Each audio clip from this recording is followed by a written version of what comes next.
So, hi, YouTube. So my Mercedes, I've had the key. The tumbler will no longer turn, and so I'm basically in for a long haul.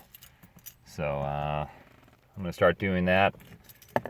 Take off the bottom and then pop out this and start trying to pull it apart. I have never done this, so if anyone wants to make any comments on how to do it more effectively, please do, because I'm going to be basically YouTubing it to figure out how to do it. So hopefully I'll make this whole series, and if I can help somebody else, that would be great. So go for it.